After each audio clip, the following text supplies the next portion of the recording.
When I first got the project, it was obvious that it was going to be red, and then it had to be a very specific red. It couldn't just be any red. And we did a little research, and Ferrari red actually is the Italian national racing color. It's Rosso Corsa, which means race red. And back starting in the 20s, any race car that came from Italy was that color. Just like the French cars were blue, the American cars were white. So it's the Italian national racing color. So that was obvious from the start that it had to be red. Okay, yeah, when we did the sketches, most of it made it there, but there's a couple things that were, look good in a sketch doesn't always mean it looks good in real life. So one of those things was the grille. We knew the flat black would look good, but we weren't sure if the red inserts would be too much. And then if you notice where the stripe goes through the grille, that insert is black to continue the stripe through. So we thought that was a really neat detail, but might be kind of looks good in the sketch, but not so much in real life. And we were surprised. I mean, we thought it looked great. We saw it painted on the car, and it looked awesome. And if you look at the badging, it's all gloss black to match the stripe. And we did that because we wanted to take as much chrome off the car as we could, so it was even sportier than your typical SRT Jeep, your standard SRT Jeep.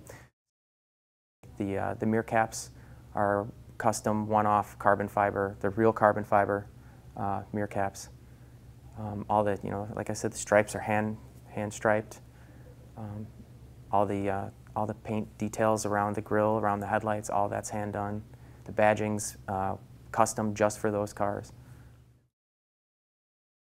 I think if you think about Ferrari, and you think about them as they're kind of like the iconic sports car, and you think in a kind of abstract way, Jeep is America's sports car. The exterior has a lot of attention to detail, a lot of cues that we thought that the drivers would really like a lot, that we'd really appreciate.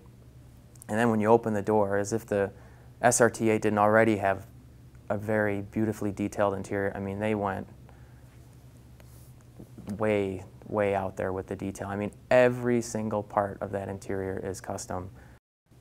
Well, I took, for this particular cluster, obviously the cues from the Ferrari. I wanted to stay true to their design, so the yellow is such a prominent feature in their vehicle. I wanted to make sure it stayed in ours as well.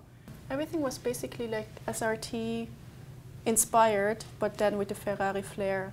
So we started out with more subtle colors, like we did the blacks with red accent stitching. Right, we had like 22 proposals or something and then, going. And then we did down to true Ferrari style. Mm-hmm. So yeah, to like the traditional beige interior when you have the red exterior. The first reaction was like, oh. And then, but people started liking it because the exterior is so crazy, so we had to find something that kind of matched. I think that bringing those two together is something really special, and I think it's something that now that we're all part of the same group, that it just makes sense. And I think if you look at the Grand Cherokee SRT8, it's a very unique product. It's something that you can't find anywhere else, and it can be, your sports car all year round. You can have a foot of snow, and you can still drive that car. So I think for Fernando and for Felipe, who obviously love cars and love to drive, I think it's something that they can really appreciate and drive all year round.